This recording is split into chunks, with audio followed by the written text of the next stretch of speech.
Welcome back to the OCAD Youth Sports Report. My name is Avishai Saul. I am your host, and it is my pleasure to be starting up the second ever episode. We didn't get canceled, which is great for me and for you and for just everybody on Earth. It's been a really good week in the world of pro sports. We got all 4 American majors running at once right now. We got the NBA, we got baseball, hockey, and football, not to mention all the other sports we got running, and it has been lovely. On the flip side, it has been a really bad week in the world of Toronto amateur sports because of the weather. After a grueling 12-round bout, fall has defeated summer, temperatures drop below 9, and I can't play pickup basketball anymore. It is cold, it is wet, and I don't like it.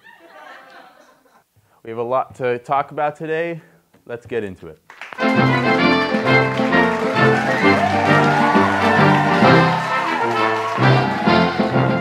In the world of baseball, we have the World Series. The Houston Astros are playing against the Atlanta Braves.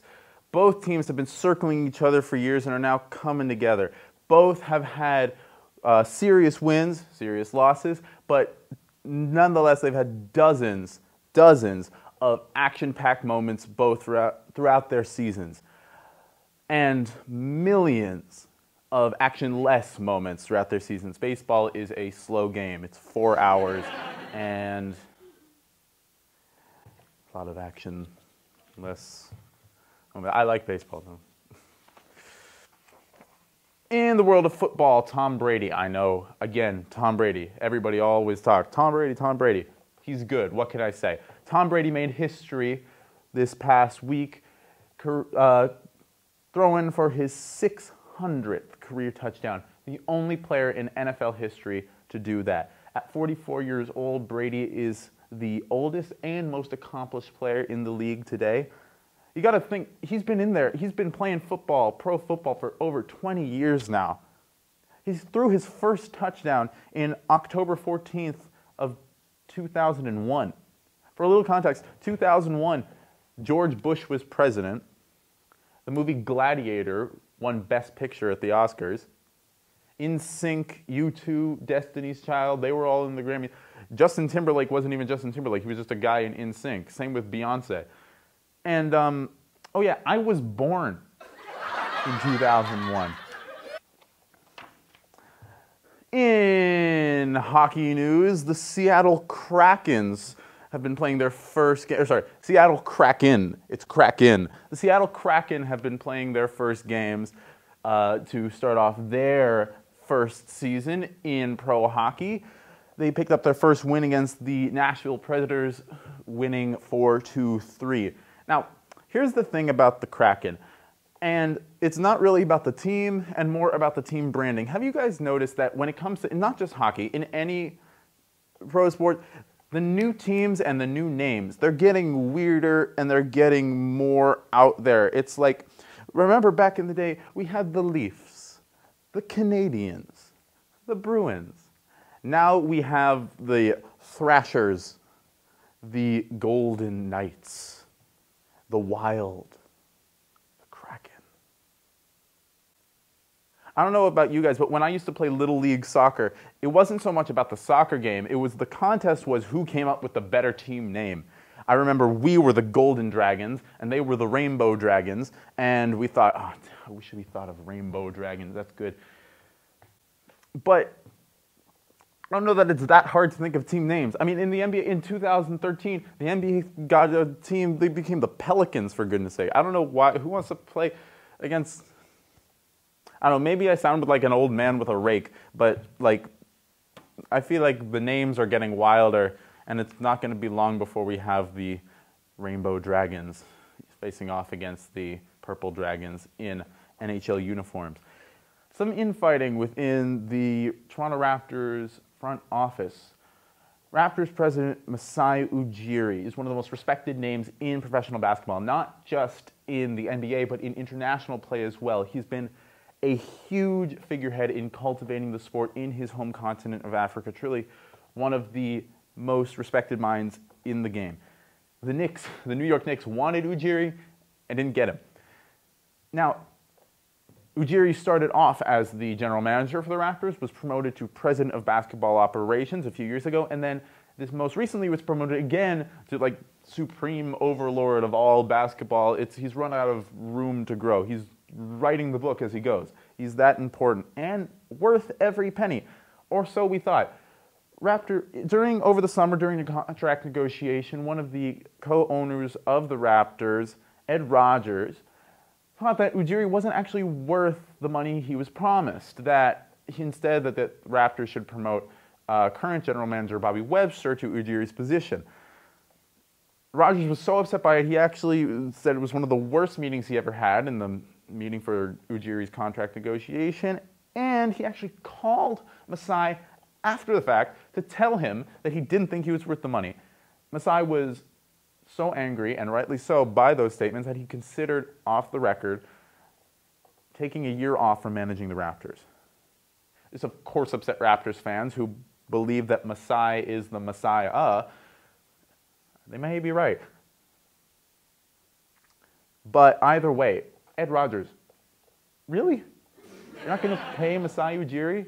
The guy who constructed the championship team of 2019, the guy who put together the most successful stretch of Raptors basketball in the history of the franchise, the guy who for 10 years kept us in the playoff picture. You're not going to pay him? No, just no thanks. Raptors fans have been talking about chanting Rogers sucks at the next home game, and I am all for it. Woo. We're going to do a quick little segment called Up Yours, America.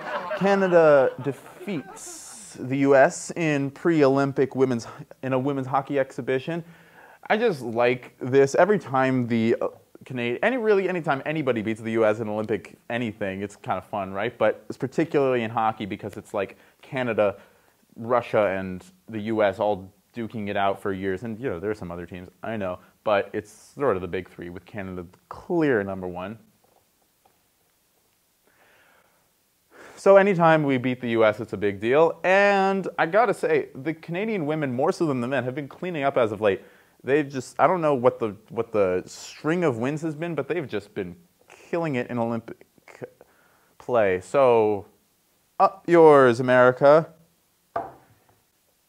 USA Rugby took on the New Zealand All Blacks a few days ago. The All Blacks are one of the most famous and respected teams in professional rugby, known not only for their dominance, but in their distinctive haka that they do before every contest. A haka is a traditional New Zealand war dance that they do. It's maybe I'll show a video. If you haven't seen a haka, look it up. It's really great. They get themselves worked into a frenzy, and it's part of like to intimidate the opponent, but also to hype themselves up. It's awesome. And I gotta say, it worked. The All Blacks defeated America 104-14. So, up yours, America. Curling. In case you didn't know, this was a Canadian show. In the world of curling, Casey Fleury and her team won the Women's Masters in an extra end. Now, I don't know. Now, I love curling. I do. But it may be why the rest of the world doesn't necessarily respect Canada's winter sports. It's a little cute. Like, you throw the thing, and then you shuffle the thing. And so much respect for curlers, but it's not the most dynamic sport in the world. Not to take anything away from Casey Fleury, I'm sure she's excellent at what she does. I'm sure all curlers are. I probably couldn't do it, but sorry. Which brings us to our main segment of today's show, which is the Chicago Sky of the WNBA. On October 10th, this is a little while ago, the Chicago Sky defeated the Phoenix Mercury to win the WNBA championship. When a team wins a NBA title or WNBA title, the tradition is to have a parade down the middle of your city. You'll remember the Raptors parade There were over 2 million people there. 2 million people at the parade. By contrast, the Chicago Sky Parade was barely over 5,000, which is shocking because we know the WNBA isn't as big or as popular as the NBA, but the disparity is not only shocking, but it makes you wonder what are people missing out here, and what can the orchestrators of the WNBA do to promote themselves. We're not even going to talk about the pay gap between the players of the NBA and the WNBA. It's more about the popularity here and why each side has an argument, what their arguments are. Now, the WNBA, first thing is about the money. The NBA has an average annual revenue of $8 billion. Contrast this to the WNBA, which is annual revenue per season is around $60 million, which isn't even enough to pay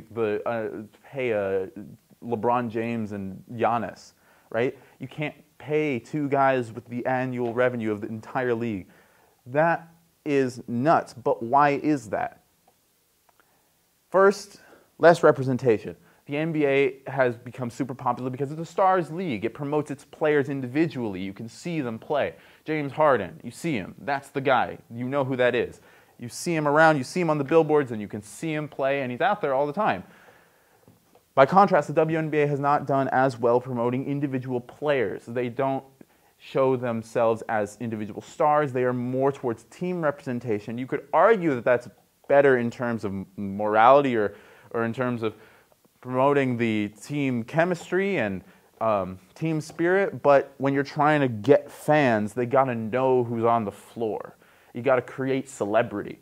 And while the WNBA has celebrity players, Sue Bird, Diana Taurasi, Candace Parker, it's not to the same degree. And we're working on it. By we, I mean the WNBA is working on it, but they're not there yet, and they have a ways to go, because the NBA and WNBA is a stars league. Second is the actual game, and this is what I want to talk about here. NBA fans who don't watch the WNBA argue that it is a second-class league. The game is slower. There is less scoring. The athletes, not the same. Less dunks, right? But here's why you should watch the WNBA. Because the athletic performance isn't the same. We'll admit it. The players are smaller. Players can't jump as high. They can't run as fast or not as strong. We know. But because of that, the game is more intricate. The game is played more up here than over here, which means that if you really are a basketball fan, you'll appreciate the WNBA.